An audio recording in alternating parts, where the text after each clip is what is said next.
एक बार की बात है। एक छोटे से राज्य में दो बहनें रहती थीं।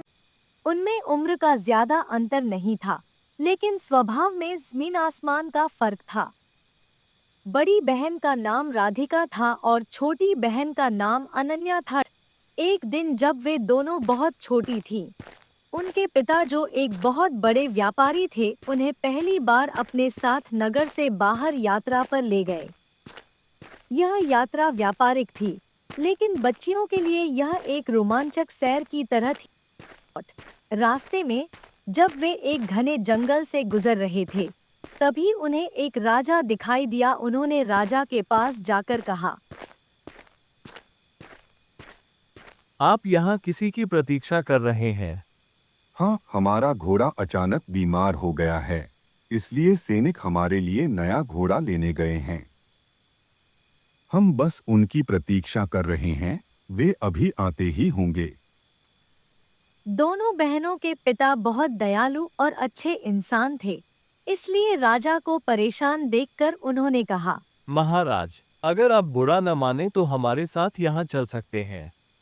हम आपका अच्छे से ध्यान रखेंगे। हमारा सैनिक अभी आता ही होगा। आपने पूछा, इसके लिए आपका धन्यवाद। हमें लग रहा था कि हम यहाँ अपने राज्य से दूर हैं और यहाँ हमें कोई नहीं मिलेगा, लेकिन आपसे मिलकर बहुत अच्छा लगा। आप बहुत भले और सज्जन व्यक्ति प्रतीत होते हैं। महाराज, हमें अनुमति दीजिए, हम चलते हैं। जैसे ही बच्चों के पिता आगे की ओर बढ़ते हैं, अचानक राजा को एक जहरीला मेंढक काट लेता है और राजा की चीख सुनकर पिता बोल पड़ते हैं। क्या हुआ महाराज? क्या हुआ? क्या आपने किसी जीव को देखा, इसीलिए आप चीख पड़े? असल में मेरे पैर में दर्द हो रहा है। शायद किसी जहरीले मेंढक ने मुझे काट लिया है। तो फिर आपको तुरंत पास के किसी वैद्य के पास ले जाना होगा। आइए महाराज, मैं आपकी सहायता करता हूँ। बच्चों के पिता राजा को वैद्य के पास ले जाते हैं और राजा का उपचार करवाते हैं।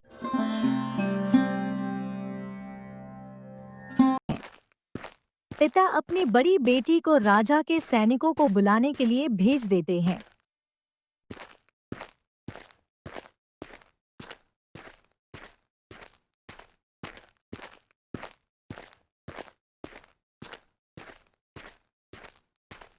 महाराज, आपको क्या हुआ? अब हम स्वस्थ हैं, और वह भी सिर्फ इस व्यक्ति की वजह से। इन्होंने हमारी बहुत सहायता की है। हम आपको कोई इनाम देना चाहते हैं। धन्यवाद महाराज, आप मुझे शर्मिंदा न करें। तुम इतने अच्छे व्यक्ति हो, तो तुम्हारी बेटियां कितनी अच्छी होंगी। और उसने तो सैनिकों को भी बुलाया था। महाराज, ये तो हमारा कर्तव्य था। आप हमारे राज्य के राजा हैं, इतना तो हम कर ही सकते हैं महाराज। इन दिनों हम अपने पुत्र के लिए एक सर्वगुण संपन्न वधू की तलाश कर रहे हैं। हम सोच रहे हैं कि क्यों न अपने एकमात्र पुत्र का विवाह आपकी बड़ी बेटी से करवा दें।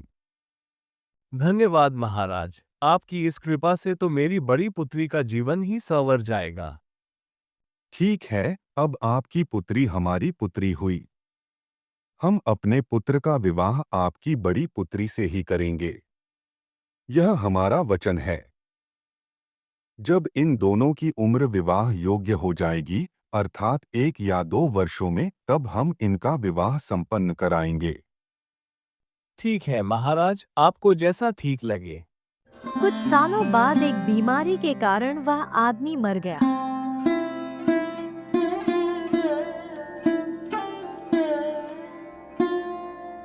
माँ, अब हम पिताजी के बिना कैसे रहेंगे? क्या करेंगे हम दोनों?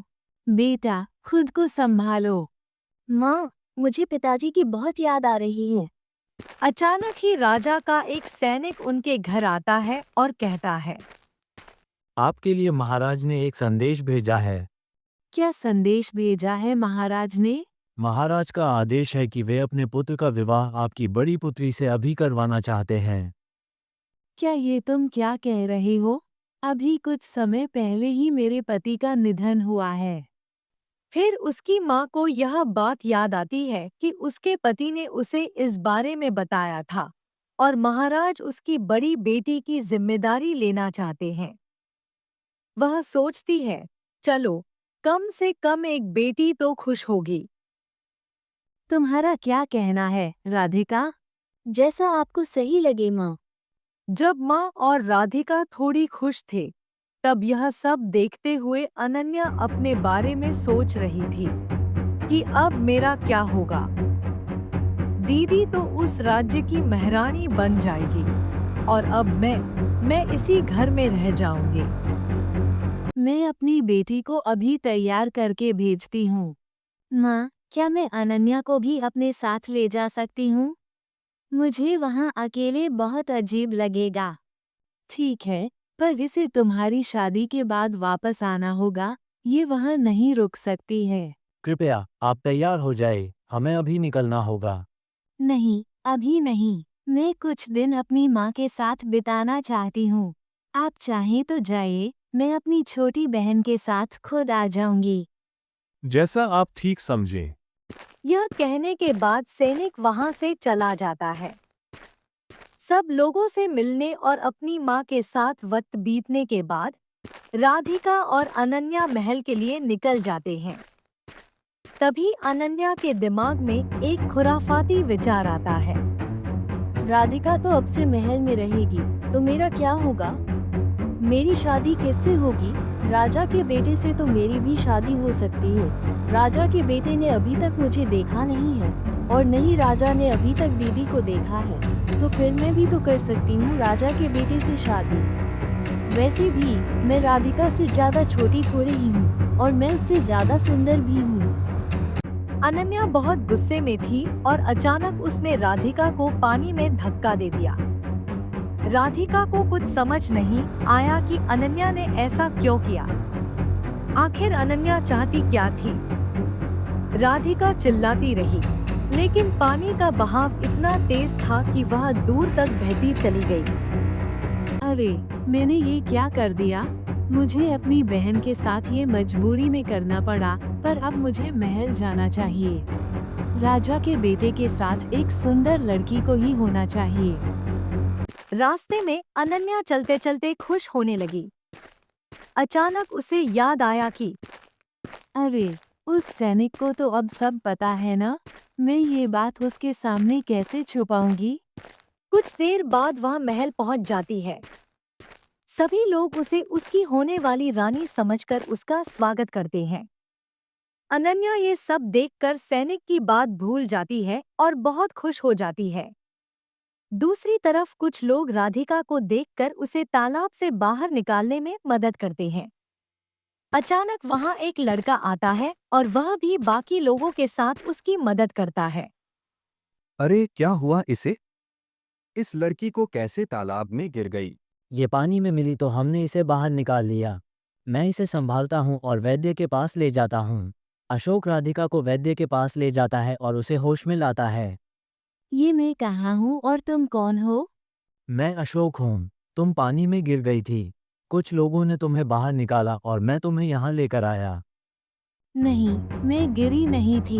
मुझे मेरी बहन ने धक्का देकर गिरा दिया। तुम्हारी अपनी बहन ने पर क्यों? वो मैं तुम्हें नहीं बता सकती।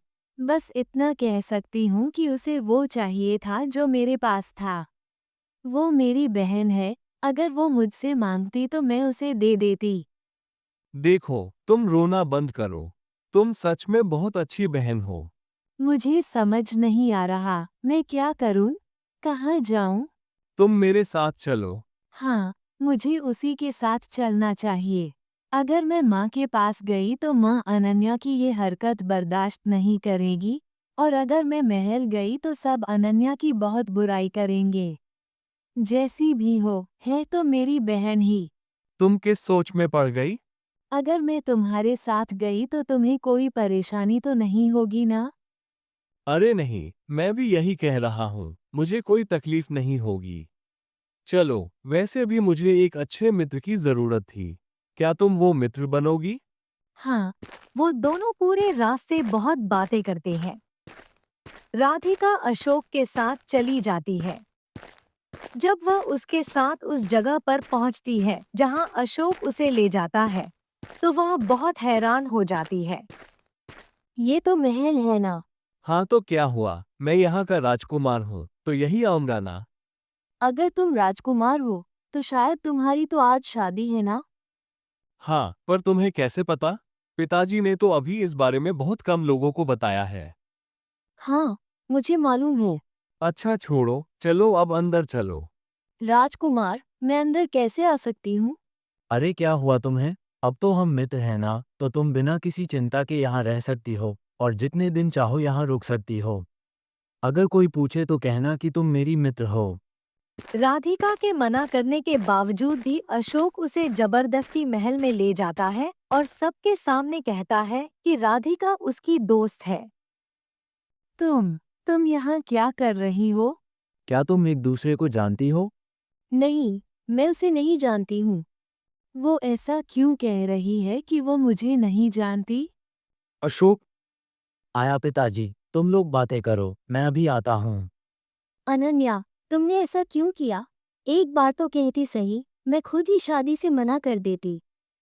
मैं जानती हूँ कि वो बातें तुम ऐसे ही कह रही हैं। अचानक से अशोक और राजा आ जाते हैं। क्या बात हो रही है? मैंने तो अनन्या से मिल लिया था। यह लड़की कौन है अशोक? पिताजी, यह मेरी मित्र है, यह मुझे आज ही नदी के पास मिली। अच्छा तो इसे शादी के बाद ही भेजना। ठीक है पिताजी। अच्छा अनन्या, तुम्हारी माँ कैसी है? वह ठीक तो है ना? और तुम्हारी छोटी बहन? छोटी बहन का शायद यही नाम है। हाँ, वो माँ के साथ ही है और वह भी ठीक है। कुछ समय के बाद तुम्हारा और अशोक का विवाह होगा। अब जाओ, तैयार हो जाओ। ठीक है महाराज। राजा और राधिका वहां से चले जाते हैं। अशोक इतना उदास क्यों लग रहा है? राजकुमार अशोक, क्या हुआ? आप खुश नहीं हो? पता नहीं क्यों, पर मुझे अनन्या से विवाह नहीं करना है। क्यों? क्या हुआ आपको? क्योंकि मुझे उसके बारे में कुछ भी ज्ञात नहीं है। वो बहुत अच्छी है राजकुमार, आप चिंता न करें। ये बात तुम्हें कैसे पता? तुम भी तो आज ही उससे मिली हो। नहीं, बस मुझे ऐसा लगता है। पिताजी को आज ही मेरा विवाह करवाना है, तो क्या तुम मुझसे विवाह करोगी? क्योंकि मैं तुम्हें अनन्या से ज़्यादा जानता हूँ, सच कहूँ तो मैं तुम्हें पसंद भी करता हूँ। सच कहूँ तो मैं भी तुम्हें पसंद करती हूँ। जब मुझे नहीं पता था कि तुम राजकुमार हो, तब से तुम मुझे पसंद हो। लेकिन अब तुम्हारी शादी मेरी बहन से हो रही है। कहाँ खो गई? तुम ये क्या कह रहे हो? मैं तुम्हें अपना दोस्त मानती हूँ। बस नहीं पता क्यों मुझे ऐसा लग रहा है जैसे मेरे फैसले की पिताजी की नज़रों में कोई कीमत ही नहीं। उनके लिए उनका वचन पक्का है। ऐसा मत कहो, जो होगा अच्छा ही होगा। कुछ समय बाद शादी की रस्में शुरू हो गईं। अशोक और राधिका के चेहरों पर उदासी साफ झलक रही थी, पर अनन्या को लग रहा था कि वह जीत गई है। लेकिन उसका घमंड टूटने ही वाला था, क्योंकि राजा कुछ ऐसा कहने वाले थे जिससे सब बिखर सकता था या शादी भी टूट सकती थी। हम शादी से पहले अनन्या बेटी से एक गीत सुनना चाहते हैं। अब क्या तुम्हें गीत का गायन आता है? हाँ बेटा, यह बात हमें अनन्या के पिता ने ही बताई थी। जब हम उनसे कुछ वर्ष पहले मिले थे, आपने हमारी बहुत सहायता की और हमें आपकी बेटी से अपने बेटे का विवाह कराना है। जैसा आप ठीक समझें, इसमें मेरी बेटी का जीवन संवर जाएगा। मैं आपको बताना चाहूंगा कि मेरी बेटी बहुत अच्छा गीत गाती है, उसकी आवाज़ बहुत मधुर है। यह तो बहुत अच्छी बात है। अब तो वह हमारी घर की बहू बनने वाली है, इसलिए हम जरूर उसका गायन सुनेंगे। इसीलिए मैं चाहता हूँ बेटा अनन्या कि तुम मुझे अपनी आवाज में कोई मधुर सा गीत सुनाओ। गाना मैं कैसे गा सकती हूँ? क्या बात है अनन्या पुत्री? क्या तुम ठीक हो? काफी देर गुजरने के बाद भी अनन्या कुछ नहीं गा पाई। उसके हाथ पैर बिल्कुल सुन्न हो गए थे। हमें पहले से ही लग रहा था कि कुछ तो गड़बड़ है। क्या मतलब? अगर तुमने अब सच नहीं बताया तो हम तुम्हें कारागार में बंद कर देंगे। मुझे जेल नहीं जाना है। राधिका अनन्या को डरते और घबराते ज्यादा देर तक देख नहीं पाती और राजा से कहती है, नहीं, रुको, ये मेरी बहन है। क्या ये सब क्या हो रहा है? राजा जी, ये मेरी बहन है। उसने अनजाने में ये सब गलती कर दी। नहीं, इसे अपने सौंदर्य पर बहुत ज्यादा घमंड था, इसलिए मैंने ऐसा किया। इसने हमसे झूठ बोला। बताओ हमें कि तुम कौन हो। राजा जी, मैं ही हूँ उनकी बड़ी बेटी और अनन्या की बड़ी बहन। दीदी, मुझे माफ कर दो। मैंने ये सब कर दिया। मुझे तुम्हारे साथ ऐसा नहीं करना चाहिए था। मुझसे बहुत बड़ी गलती हो गई, दीदी। तुम मुझे माफ कर दो।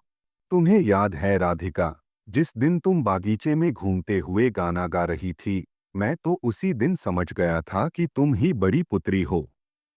क्या आपको सब पता था, इसलिए आपने ये सब किया? इसी समय पीछे से राधिका और अनन्या की माँ आती है और बोलती है, मैं ऐसा सोच भी नहीं सकती थी कि तुम ऐसा करोगी। अनन्या, तुम अपनी बड़ी बहन के साथ ऐसा कैसे कर सकती हो? मुझे तुमसे ऐसी उम्मीद नहीं थी, अनन्या। हम तो यही जानते हैं कि तुम और अशोक एक दूसरे से प्रेम करते हो। हाँ, अब मुझे समझ में आया कि तुमने अपनी बहन के लिए मुझे मना कर दिया था।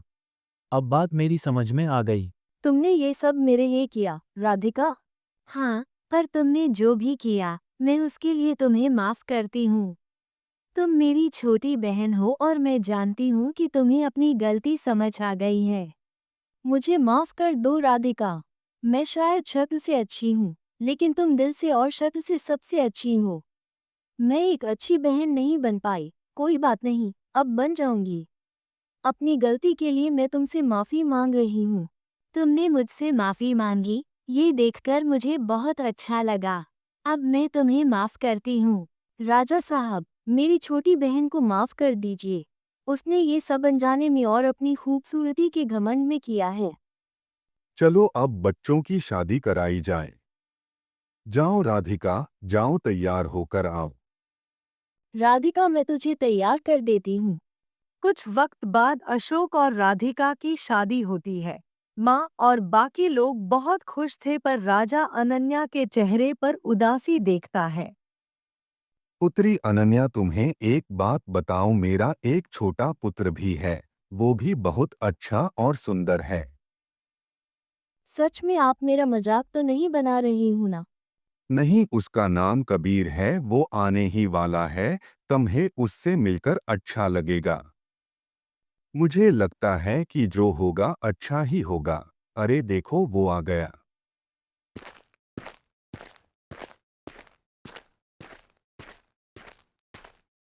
पिताजी, आप कैसे हैं? अति उत्तम, तुम कैसे हो पुत्र? मैं भी बढ़िया। क्या बड़े भाई, क्या आप मेरे लिए थोड़ी देर नहीं रुक सकते थे? हाँ, तेरे लिए रुकते तो हमारा विवाह ही नहीं हो पाता। आज भी हमेशा की तरह तू देर से आया है, तेरे लिए तो रुकना ही बेकार है। वैसे कबीर अनन्या को देखता है और अनन्या कबीर को। राजा उन्हें देखकर समझ जाते हैं कि उनका फैसला गलत नहीं था। माँ भी अपनी दोनों बेटी को देखकर खुश होती है। जो अनन्या ने किया वो उसे भूलना चाहती थी। कुछ महीनों में ही राजा ने अनन्या और कबीर की शादी भी करवा दी और सभी लोग खुशी खुशी रहने लगे।